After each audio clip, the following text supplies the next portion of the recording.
Hi, I'm John McPherson. This is Jerry, my wife. And in this video, we're going to show you how to properly care for basically any large game or small game. We're working with a goat here. It's deer season. Temperature when we shot this was 62 or 63 degrees. It was plenty hot in December in Kansas. But it's not always hot. And what we show you here is a quick cooling off process, because the longer the animal stays warm, it starts to deteriorate the minute you kill them. And we have to stop this process. So you have to remember that always it's not 62 degrees. There's times you want to leave that skin on the animal. And when it's super, super cold out and you don't want that carcass to freeze right away, that skin acts as an insulation, and it'll help the skin or the animal from freezing too quickly, so that you can go and cut it up and butcher it out or take the sinew off, whatever you want to do without it freezing. Of course, a frozen animal, you keep that forever in a camp and just slice off, take an axe and chop off whatever you want to eat. What we're going to show you is what we do when we take an animal, a freshly killed animal, and open it up and just remove everything that's inside of it that you're not going to utilize, and we'll throw it out. And we're showing you here with just a simple knife. We use 2 knives in this video. How to field dress the animal, how to skin it, remove the sinew for different purposes if you are into any primitive aspects, and how to just with a knife cut this animal up. We're not butchers, we don't pretend to be. We're just showing you how you can at home save yourself $30, $40, $50 by taking an animal and, as Jerry says, cutting off a big piece big enough to throw in a frying pan. Well, we get a little bit more advanced than that. We get steak and roast, and we bone the animal out completely. It saves room in the freezer. It saves having to have an additional piece of equipment in the way of a saw.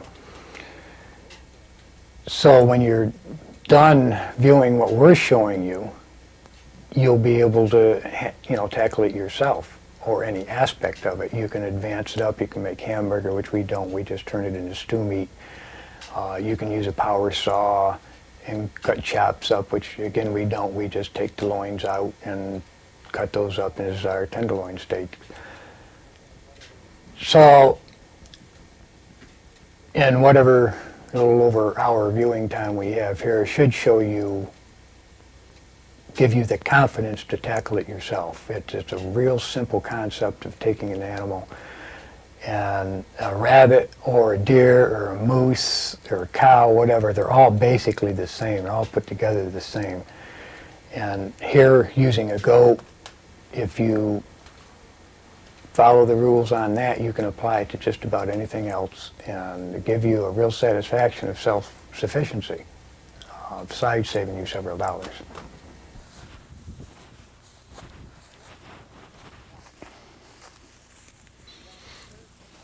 Hi, I'm John McPherson, and we've got a game down. No matter how you got it, whether it was with bow or rifle or muzzleloader, once you get large game down, you've got to do something with it in a hurry. Today our temperature's running right at 55 degrees, so if we don't do something real quick, we're going to have spoiled meat.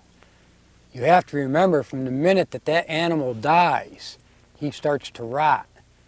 And if you leave its insides in for very long and its skin on for too long, you might just as well pick up a roadkill that's been laying there for 3 or 4 days, because it's going to taste the same. So what we're going to do is take this animal. In this case, we're working with a goat because we don't have a handy deer. And what we're going to do is remove its entire insides. And we're going to split it open from one end all the way up to the other. And we're going to remove its insides. And it's just a clean and simple job. But many, many people don't know how to do this, and because of that, a lot of game meat is ruined. So, You need to prop your animal so the belly side is up. And it is best if when you do that, that its hind end is higher than the lower, so that when you make your incision on its anus, that his intestines are pushed forward and don't get in the way of your knife, and you have less chance of cutting into its intestines. So what we're going to do is real quick show you our major cuts. First we have penis here, which we'll cut out separately, his testicles, and that'll all lay on top of his pelvis bone, and we'll pull that aside. And then we're going to take a knife and we're going to split his pelvis bone right here.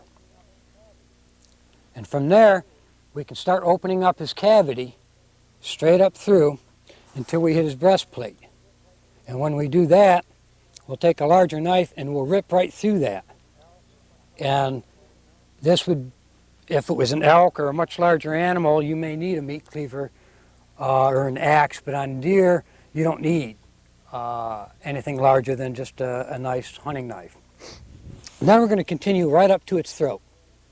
And we're going to remove a windpipe, and we're just going to grab a hold of it and we're going to pull it all the way out. Or you could grab from the back end and pull forward. And everything will just spill right on out. But we've got to get to doing it because we've got a warm critter. For my first incision, I'm going to cut down and get his genitals out of the way.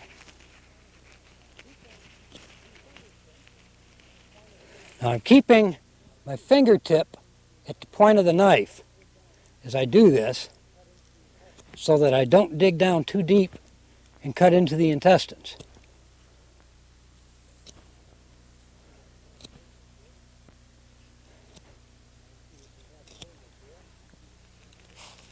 Now we see what we have a hold of here.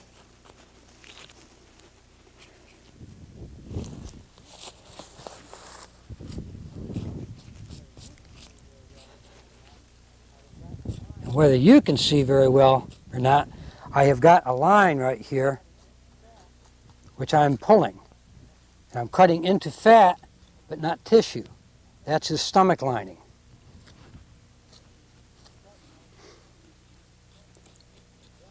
A sharp knife works great. We have done this with stone tools.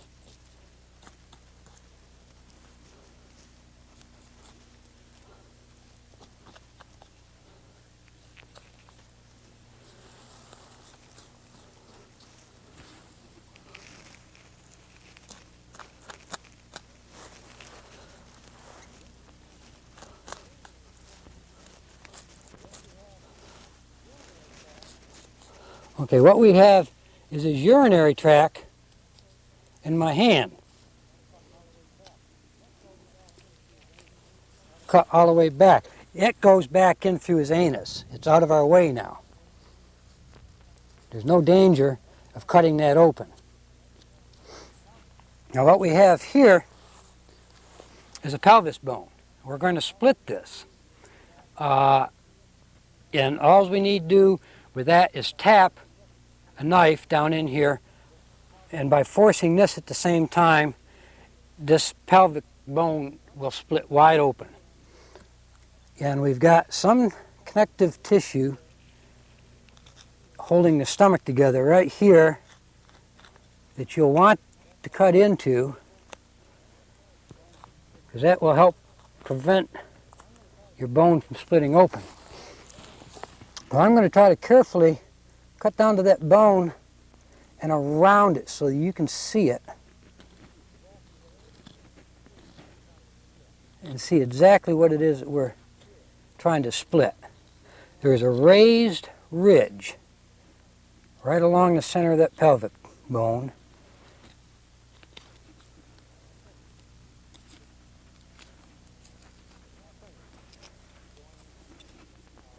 Right where my finger is going in.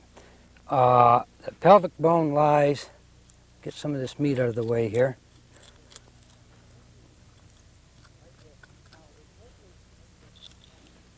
right there. Now with taking, in this case we use a little bit larger knife, if I can find a quick rock, we're going to pop this. And we split this bone plumb open. So now that gives us access to all, well, his anus, his lower intestines, his bowels. And now we'll open his stomach cavity all the way up, rip through his sternum, all the way to the neck, take the windpipe, cut it out, and then we can pull from either direction. And the insides will pretty well fall out, and you'll be able to follow this. All right, now you'll note that I am taking my finger and placing it by the point of that knife so that I push intestines ahead of me as I push that knife up. That will help avoid any cutting of unwanted ingredients. But you'll notice his inside's all just falling out right now in one clean piece. Now I'm reaching his sternum. I just cut through his diaphragm, which is the membrane separating the chest cavity from the stomach cavity. Now I'll take the larger knife. On a larger animal, I'll actually have to straddle it. On some, you'll need meat cleavers or axes. On deer and goat, there's no problem. Just get the center of the sternum and a very sharp upward thrust. I'm going to straddle here real quick. My knife going in is hurting nothing because it's just chest cavity. Now the sternum has been split and I'm going up the throat all the way to its jaw. And at this point I can spin this around, give you a little bit better view of what we're doing, because we're about ready to turn them over. Okay, all the cuts have been made.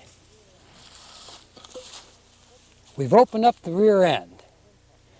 We split the sternum and we've got the windpipe all the way up to its throat. Now, what it's going to take is a little cutting of the membranes that hold the windpipe and some of the intestines on the inside together as we pull it down. Now, I want to mention here also, we could be coming from the other direction. We could grab a hold, we could split open this rear end and take our knife and clean around it, which we'll do when we finish up, and grab and pull back the opposite way. Many people do. This is just the way I have been doing it for years. Now it takes a knife in here to cut around a little bit.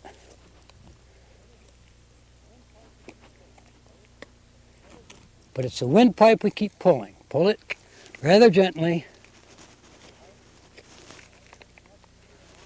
We've got a heart and coming up, and we got lungs. And now I'm going to try to spread this open so you can see it. We have a diaphragm right here by my right hand. That is the lining that separates the stomach and the chest cavity. That has to be cut also. That helps holding everything together. So I'm carefully so I don't cut into the stomach, opening that up on both sides.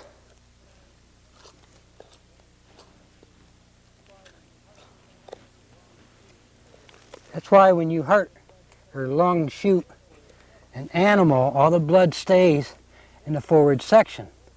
And you have a very, very clean animal when you're done. And after we get this cleaned out, we'll take a bucket of water and rinse this and clean it. Now I can see just what you can't, but I am following the backbone, pulling the windpipe. Everything is pulling loose. Now I'm going to slant this uphill. Normally I would do it downhill, but we'll back it with that log so that the intestines fall out this way. But you can see in there It's just attached along the backbone. And by taking this knife, or a smaller knife, it makes no difference. You can use a pocket knife to dress out an animal. You just make slight cuts as you go. We got more diaphragm down here that needs cutting.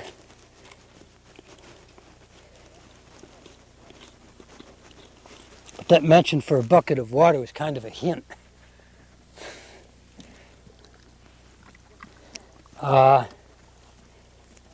This is stomach full. You didn't die hungry, that's for sure. Cutting diaphragm tissue out. Now right here, we're just pulling by hand. All right, we got more membrane in there.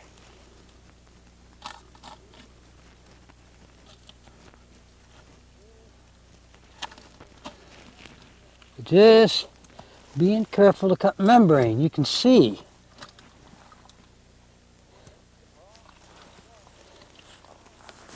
that all of the guts are just falling out in front of you.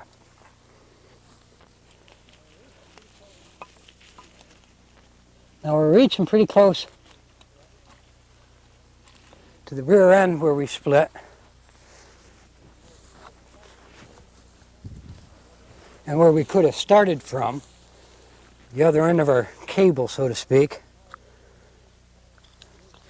I'm going to take my knife, I'm going to move it first to make sure that you can see what I'm getting into.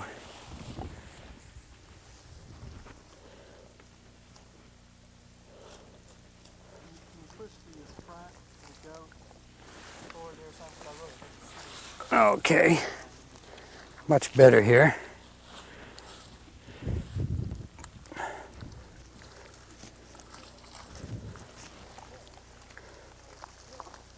It's just a pulling.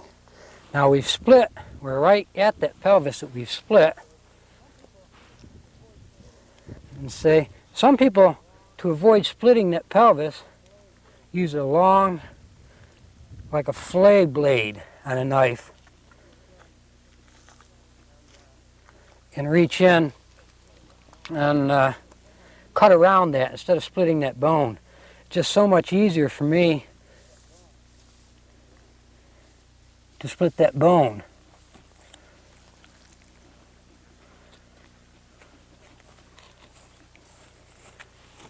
Thank you.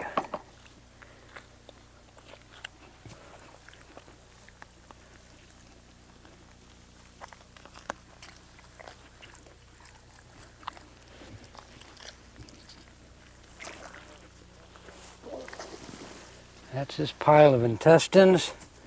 I've got one little piece here I missed, which I'm going to get just by reaching down here now.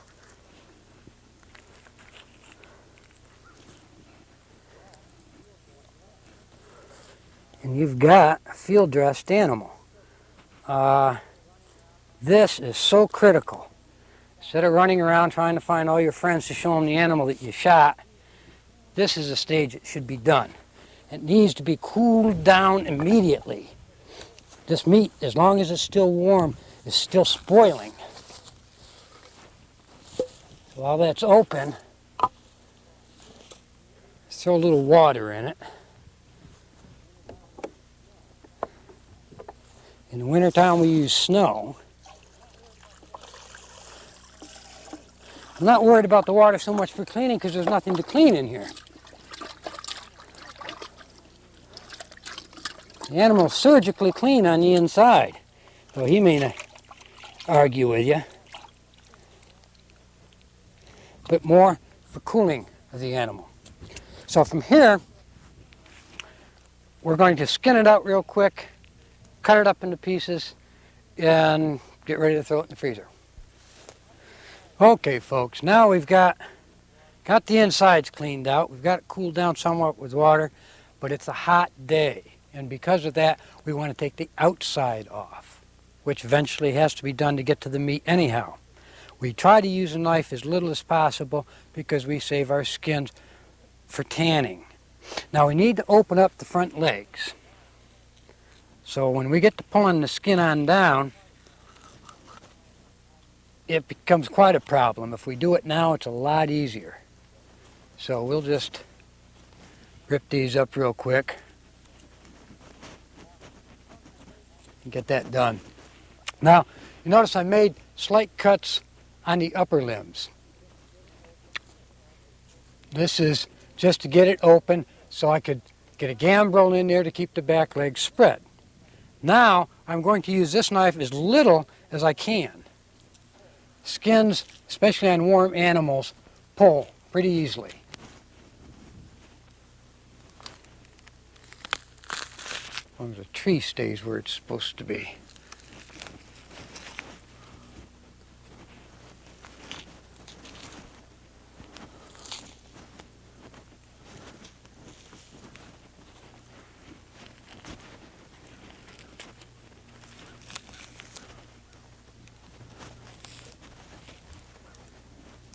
This old goat's as tough as his hide is. It'll be rough eating for someone. Now going around the rear end, we'll cut down through to the tail.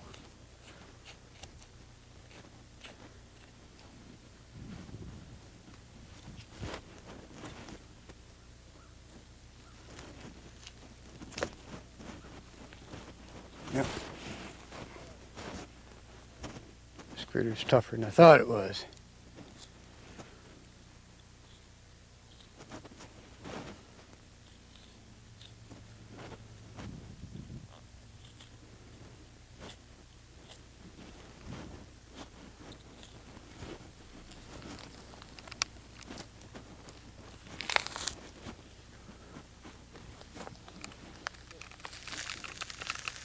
We have a tough critter. We're going to use a knife on him quite a ways. It's not because he's set up and it's cold.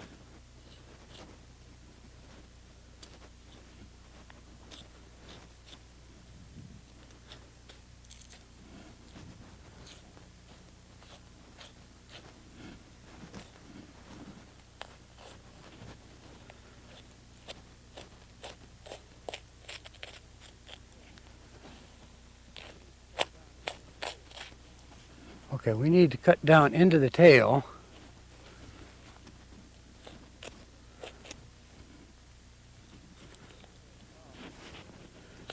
And we'll cut that tail off.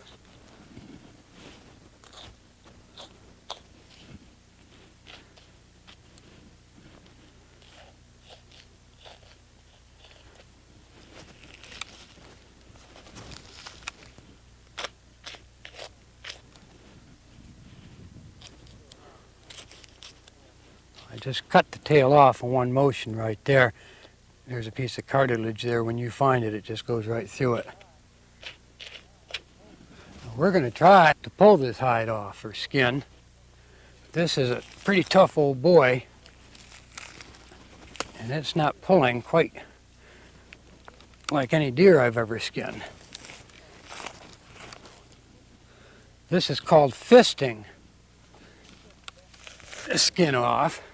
Getting your fist back down inside and pulling with your other hand.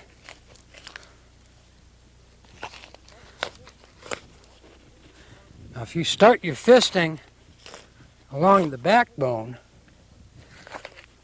and then push it out towards the flanks, you leave more meat on the animal.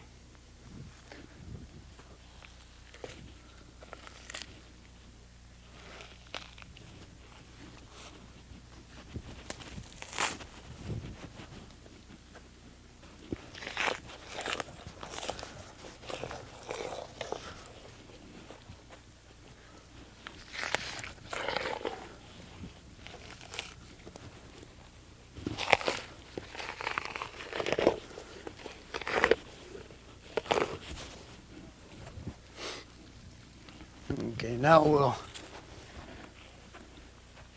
just cut along the flanks here.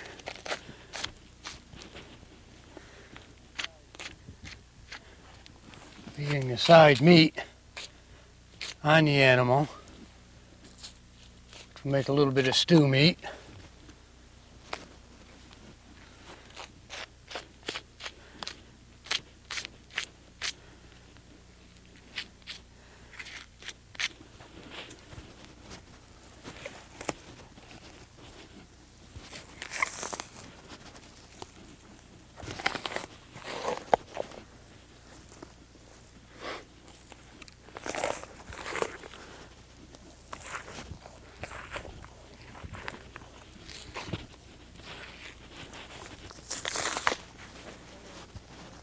Now you'll see a different layer of meat coming in here at the front shoulder. One time you may need to use a knife.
I'm glad I'm not eating this booger.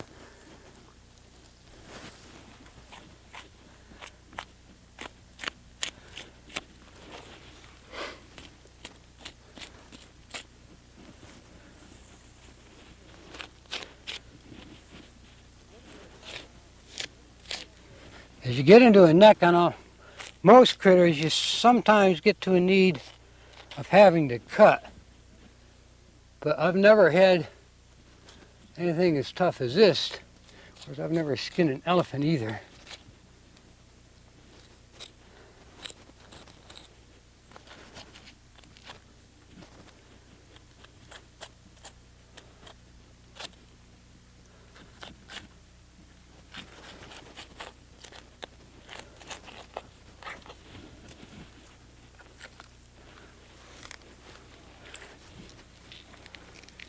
God.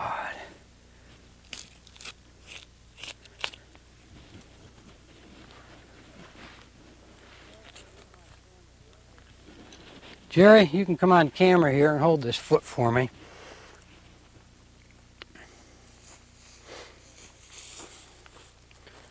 Hold that out like that.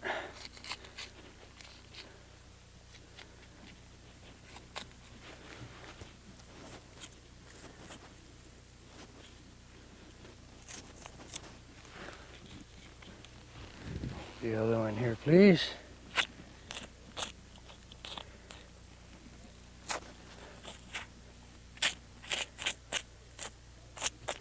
I'll try to keep my knife away from your fingers. Oh, I hope so. Boy, I've never skinned a critter this tough.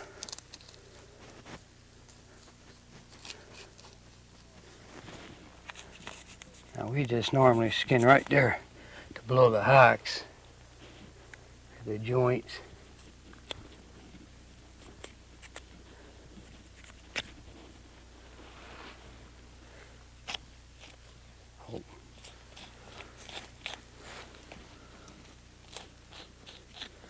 See if I can get a little pulling up in here. No, there ain't no pulling at all with this animal.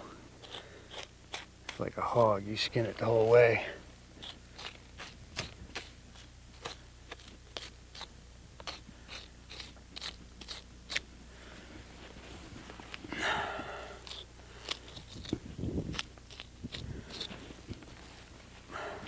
Spin.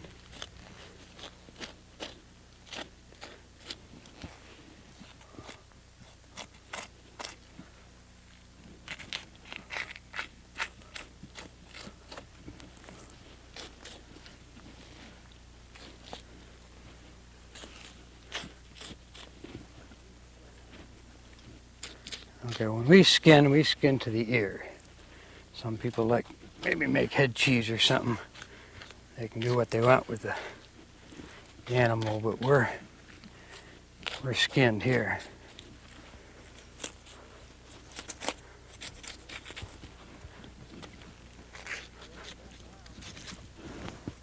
So what we've got now is an animal undressed inside and out. And the way the temperature's been here in December, I'm sweating, huh? It's just plumb hot in here. We got to get cold water on it. We're going to hose it down. That'll be our next step. It is clean. It's a clean animal. We'll pull this excess fat out, but we'll hose it down, and then I'm going to turn it over to Jerry, and Jerry's going to show you how we're going to take this, and we're going to cut it up and package it and put it in the freezer. Well, tell you what, I worked up my sweat. I think it's time to turn it over to Jerry. He's going to show you how to disassemble that thing and put it in the cooler. Well, before we start cutting them up, we're going to take Billy's sinew off. We use it for a lot of projects. The first cuts are right down alongside the backbone with a sharp knife. Gee. He's tough all over, isn't he?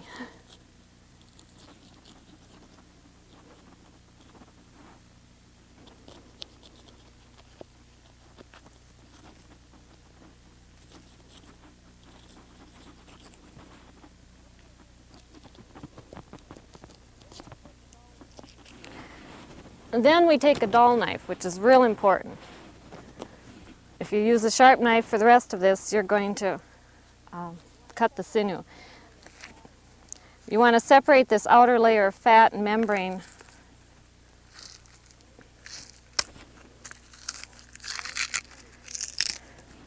And there you can see the sinew is laying right on top of the tenderloin, or the loin. It's that real shiny, silvery looking stuff. It's made up of a lot of little threads. And we can separate them and use them for sewing, backing bows. It's great stuff. I'm going to insert the pointed, and now this knife is pointed, but it's very dull.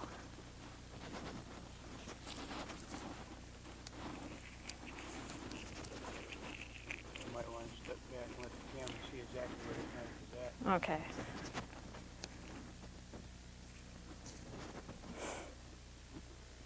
It's up behind where the sinew lays.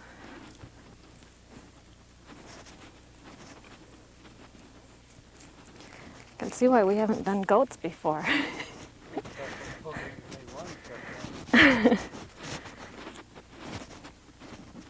brother.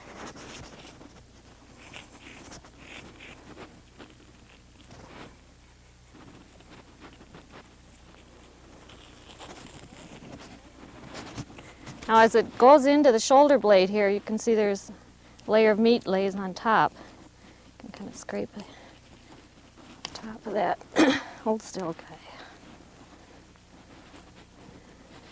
And then you can run your finger down, separate that.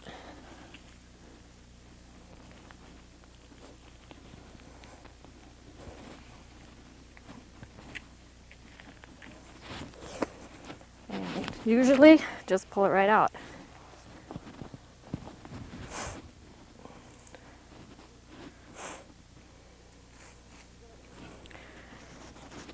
When we get it in the house, we'll lay it out on a flat surface and scrape it clean again to get all the fats and flesh off of it.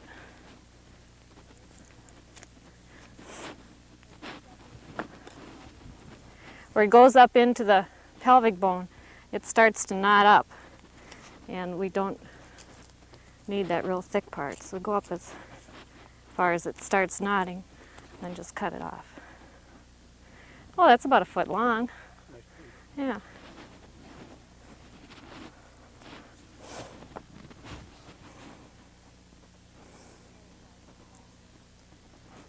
The other side's a little backwards getting going. Unless you're left-handed, then it's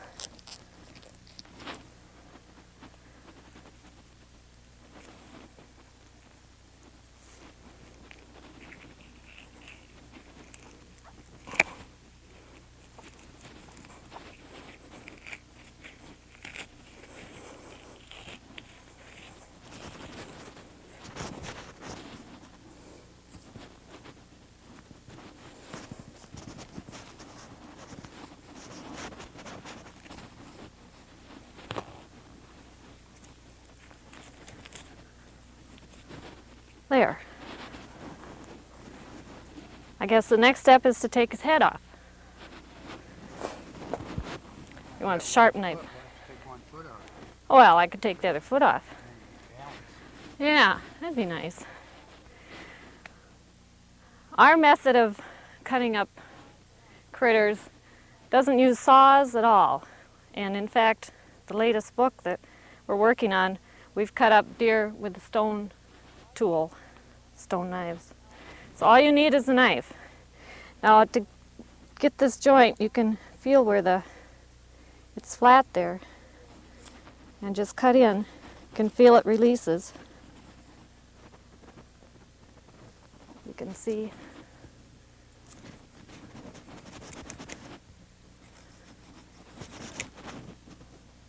How that joint is coming apart there. Come around on the back side and cut those cords.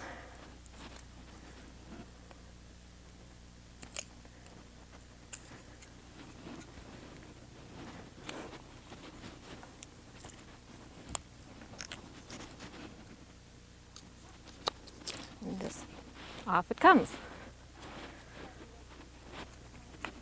With the head, you want to find where that head swivels on the neck, and it's right at the base.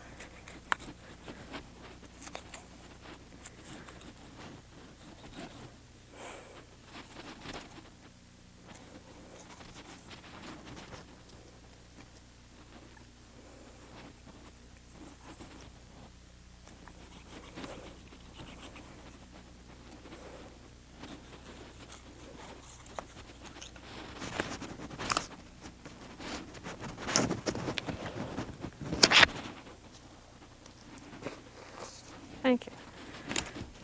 Kind of like The Exorcist, you know, twist your head around. That took care of that. Now we're gonna. Explain what your four or your major portions are here, Jerry. So Okay. folks understand what we're working on. This is the forearm, shoulder. Then of course you have the neck. Rib cage is through here, flank. And this is the hindquarters. You'll end up with round steaks or roasts out of here.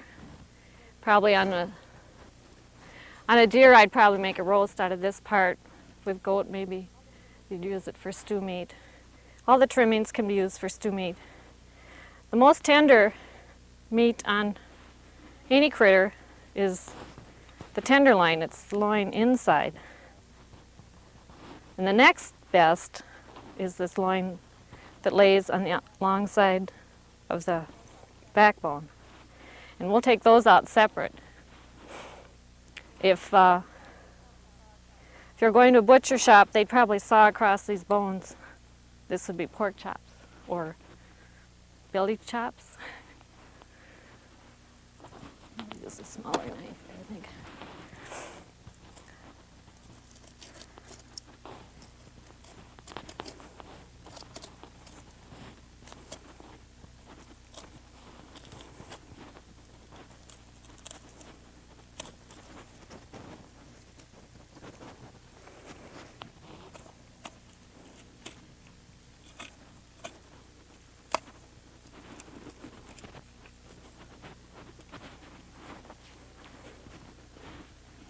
Now I want to mention that on deer, these tenderloins and loins just almost fall off of the animal. Yes, they do. Hardly even need to use the knife.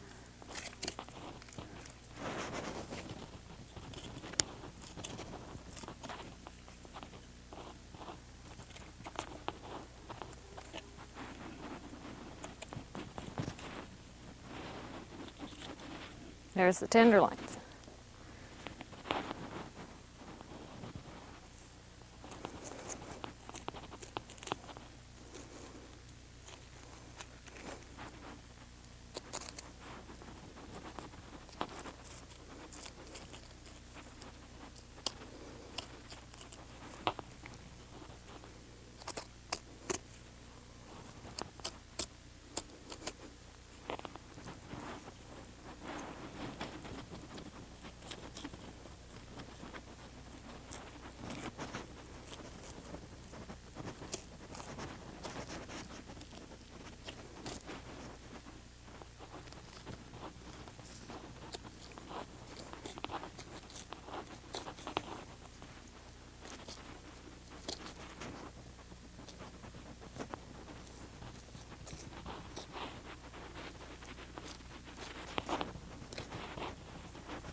And then loin.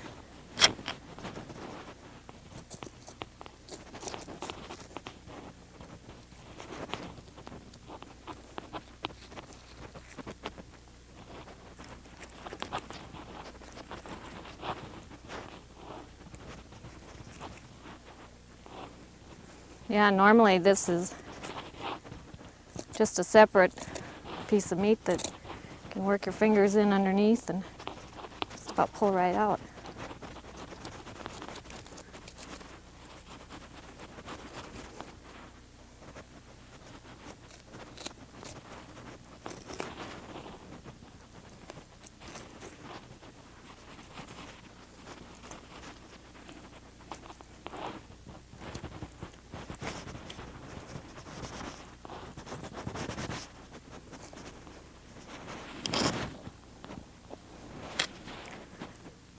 The next step is going to be to take the front quarter off. It's amazing, the only thing holding this whole thing on is muscle. That bone isn't connected at all. The shoulder blade is held on with muscle. So that comes off real easy. Here's, you can see the blade is exposed.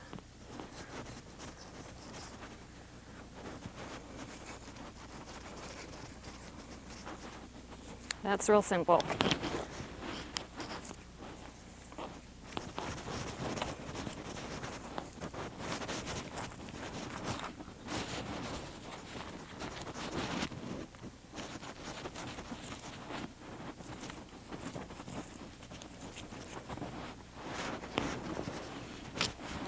He's getting skinnier. Taking the back quarters off is a little not harder, but you've got to follow the bones around. This bone comes down in around here, kind of comes up a little bit here.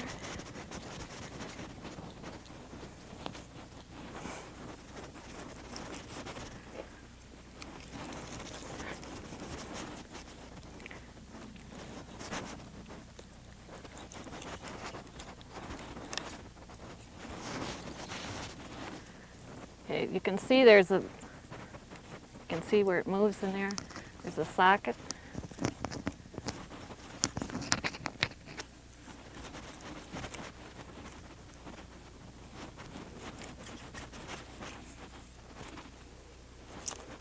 There. Can you see where that ball is just in there? The ball socket here. It's just held in with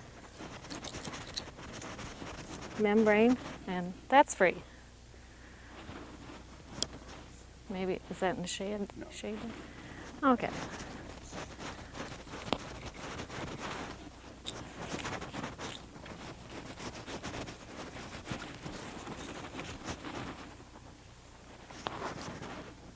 There's that ball socket again, and it just comes right out of there.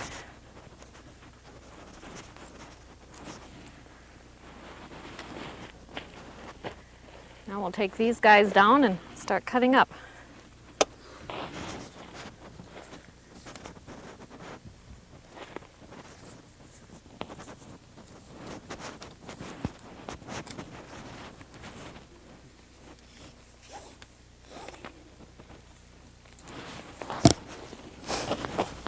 Now here's your pile of meat. Here's going to show you how to handle each individual piece. We have 2 forequarters, 2 hindquarters, the main part, which is mostly neck and ribs, and our loins. And Jerry will do 1 each of the loins in the front and rear shoulders, and show you how to rip apart the in-between. Mm-hmm. This over here. My whole philosophy on cutting up meat is to get it in a small enough piece to fit in the pan and take the bones out. They take up room in the freezer and poke holes through the paper. So without the bones in there, you've got a better chance of keeping your meat well. I'm going to butterfly these loins. They're kind of small, but they'll be good. Trim this fat off.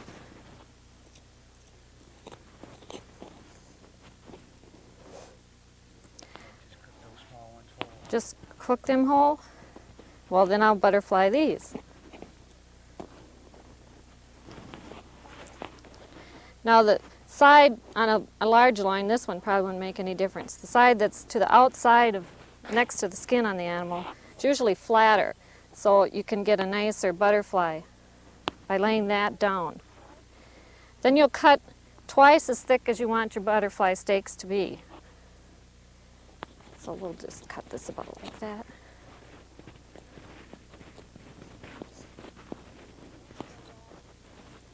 Then you go back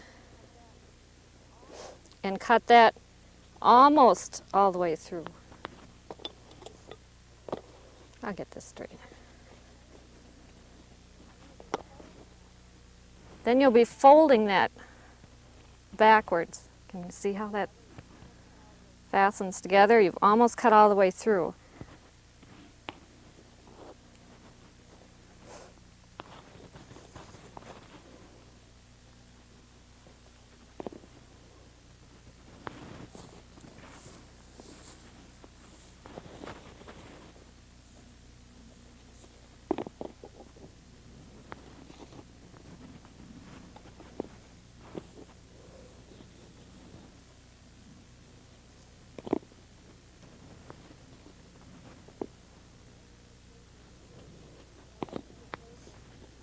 Now this is the steak that they wrap bacon around and call it filet mignon.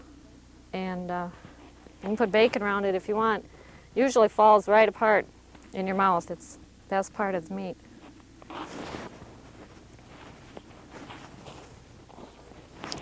Now we'll go on to the front shoulder.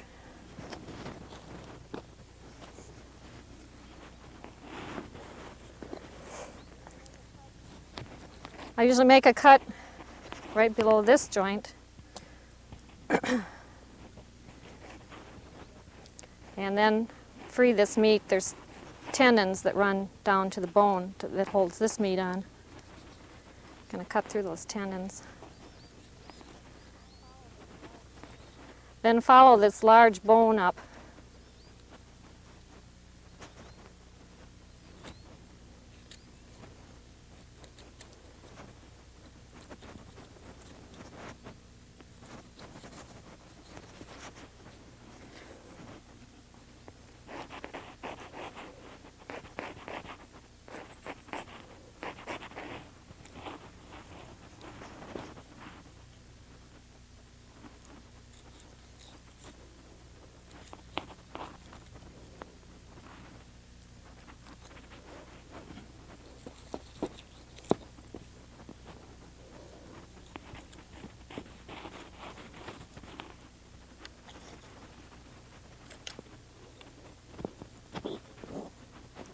Okay, there's the meat off the forearm.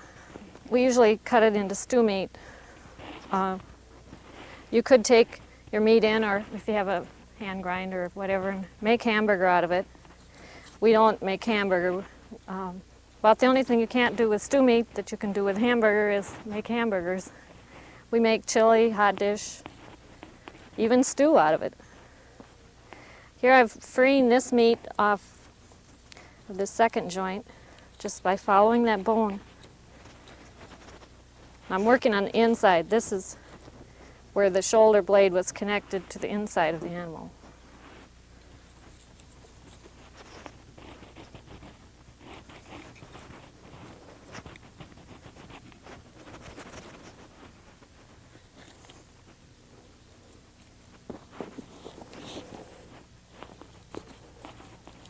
We'll trim this fat away, I think.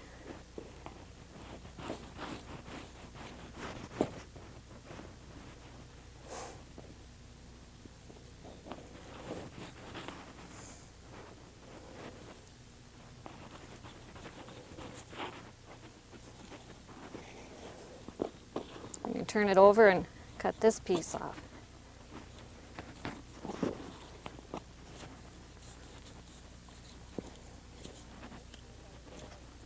Now this piece I would roll and use for roast, shoulder roast.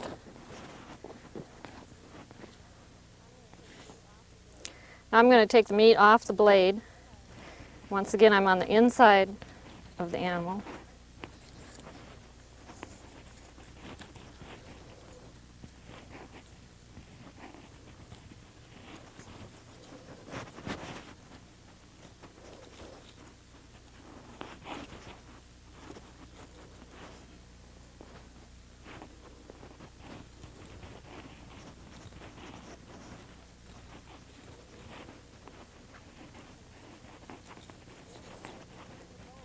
Basically, if you find a bone and follow it with your knife, it's going to come apart.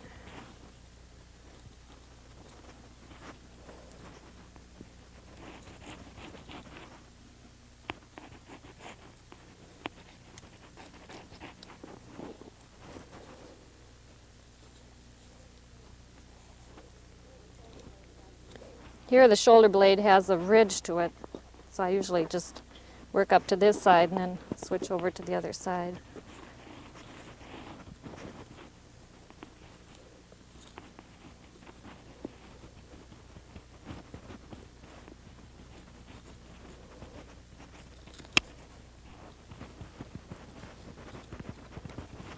So working the meat free from the other side of the blade, I'll come over to that same ridge.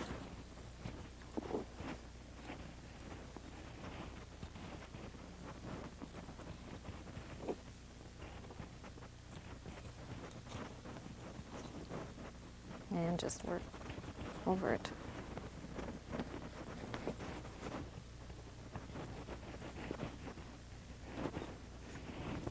And this is a roast also, a shoulder roast, and rolled up. Makes good eating. Now, this bone you could still keep for soup bones if you like, boil them up. I'll set this aside and work on the hind quarter.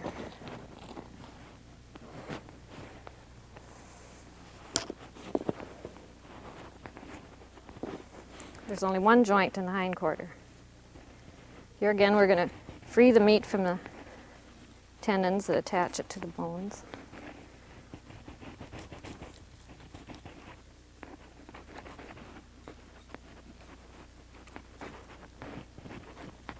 There's hardly any meat on this side of the bone, so it's easy to follow.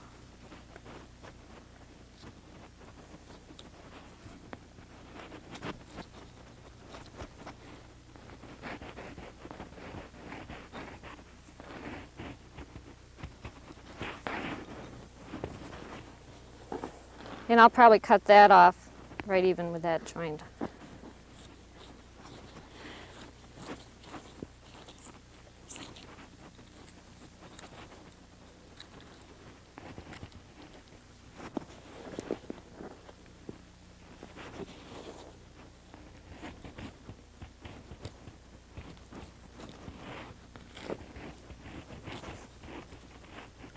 Here's another nice little roast.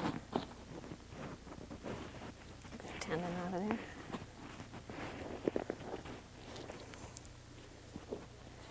As you can see, this ball socket's on this end.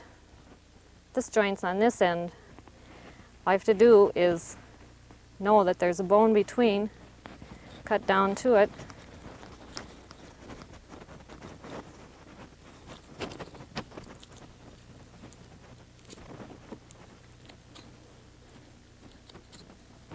and just peel the meat off of it.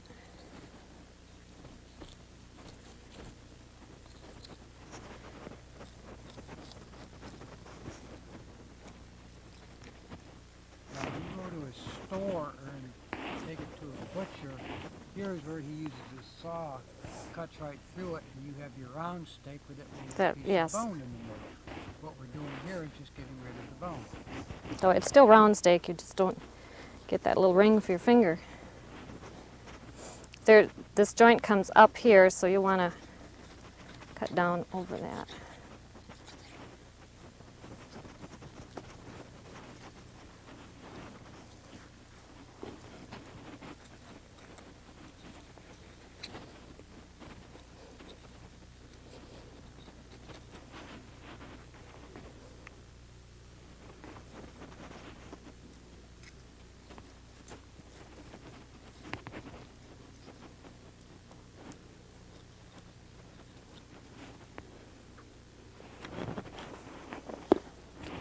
You could use this for a rump roast. We usually make round steak. This kind of ragged edge here we'll trim off. Probably put it in with this roast.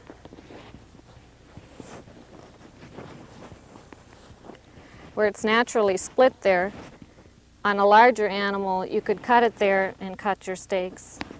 This is pretty small. I think we'll just utilize the whole thing.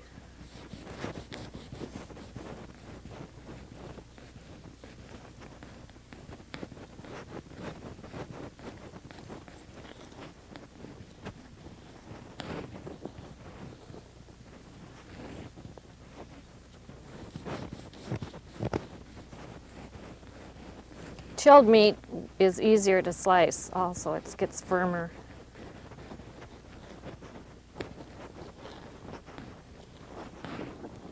This is about as fresh as it gets.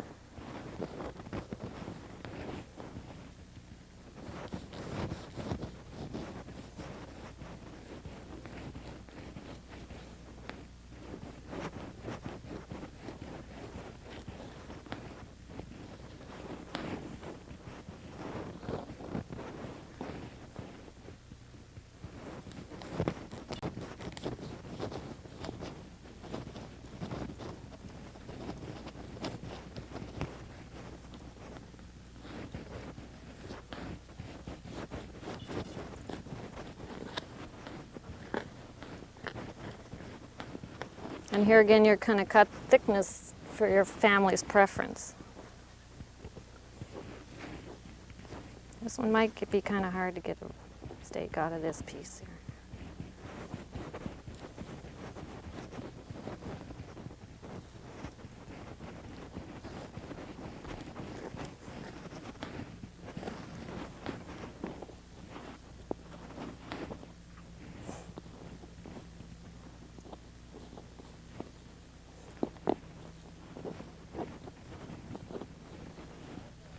Now with any of these rolled roasts, if you have some pure cotton string, you can get them nice and firmly together and tie them. You want something that's going to withstand the oven temperature, so you wouldn't use any of the nylon strings they have.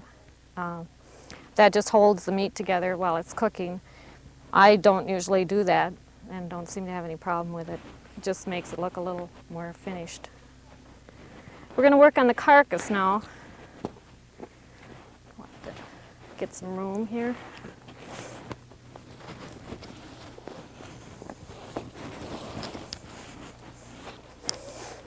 What I'm going to do is trim. Sticks out of your way, hon. Okay. What I'm going to do here is trim the meat off here, the flanks, trim some of this fat away, the meat off the neck. That'll be all good stew meat to put in with this forearm. Then I'm going to just take the meat out of the middle of the ribs. So I debone the ribs too.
Now as you can see, I've just about finished deboning the carcass. I've just got a couple of rib pieces left to take out, and I'll do that right now. Just insert the knife down alongside a bone. I go at an angle so you get that meat that's on top. Just follow it down. Go back up. Go on the other side.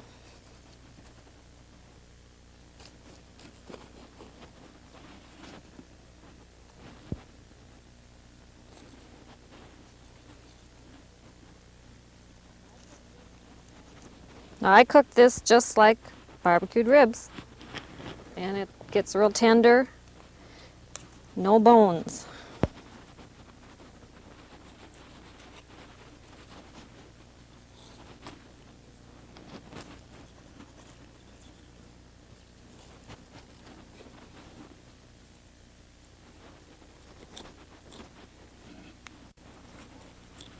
And that takes care of that animal. Now you can see this is the meat that came off the carcass. This pile here you cut into stew meat or grind it for hamburger, whatever you choose. These rib pieces, like I said, cook just like barbecued ribs. Right here we have the loins and the tenderloins all cut up. Next are the front shoulders and the forelegs with the roasts. And finally we have the hindquarters cut into steaks and roasts, and the sinew. And 3 hours ago this critter was running around, and now he's going to get wrapped up and froze.